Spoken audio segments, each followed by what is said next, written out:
Hello दोस्तों, आप सबको मेरा प्रणाम। मैं हूँ ससीमाल नौटियाल फ्रॉम रुद्रप्रयाग। तो कैसे हो दोस्तों? आई होप आप ठीक ही होंगे और मैं भी ठीक हूँ। और शाम रात हो गई है, 8 बज गए हैं।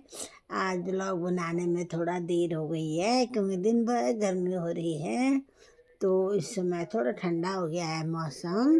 तो दोस्तों, मैं आज एक प्रसंग पर बातचीत कर रही हूँ कि सोने की लंका कहते हैं रावण की थी, लेकिन एक्चुअली रावण की नहीं थी सोने की लंका। सोने की लंका एक बार पार्वती जी ने शिव जी से कहा कि पतिदेव, क्या हम हमेशा पहाड़ पे ही रहेंगे?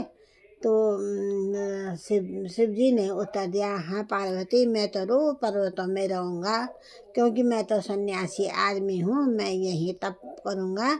लेकिन तुम तो महाराज की बेटी हो, राजकुमारी हो, और मेरी शादी करके तुम देवाधिदेव भोलेनाथ की पत्नी हो। अगर तुम चाहती हो तो तुम्हारे लिए मैं महल बना दूँ सोने का। तो पार्वती बोलती है, भाई देर किस चीज़ की है, बनाओ।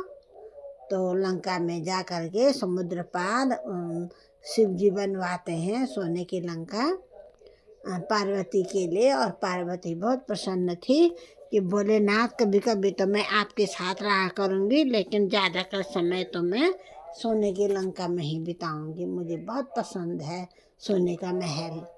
तो जब सोने का महल बन जाता है तो उसके पूजन के लिए पंडित को बुलाया जाता है। पंडित थे रावण के पिताजी विश्वश्रवा। विश्वश्रवा वहाँ पूजा पाठ करते हैं, और गुरु जब दक्षिणा देने की नौबत आती है तो वे कहते हैं, भाई जो मर्जी दे दो। तो वो एक तरफ से भोलेनाथ की हंसी उड़ाते हैं कि तुम तो ठहरे तपस्वी और कैलाश पर्वत पे रहने वाले, तुम क्या दक्षिणा दे पाओगे? वो कहते हैं भोलेनाथ कि जो मांगो वही दूंगा। तब विश्वश्रवा कहते हैं, अगर तुम्हारी हिम्मत है तो ये महल मुझे दे दो। तो फिर भोलेनाथ सोने की लंका विश्वश्रवा रावण के पिता को दे देते हैं। और पार्वती बहुत दुखी होती है। पार्वती कहती है, विश्वश्रवा जी, आपने धोखे से हमारी लंका तो ले ली है, लेकिन आपकी लंका भी आपकी का नहीं रहेगी। लंका भी बहुत जल्दी जल करके खाक हो जाएगी। तो ऐसा ही समय का चक्र चला, और चक्र चलते चलते एक दिन जो है हनुमान जी ने उनकी लंका को जला के खाक कर दिया था। तो मैंने भी कहीं पढ़ा है। तो ये लंका जो है रावण की नहीं थी, बल्कि पार्वती जी की थी।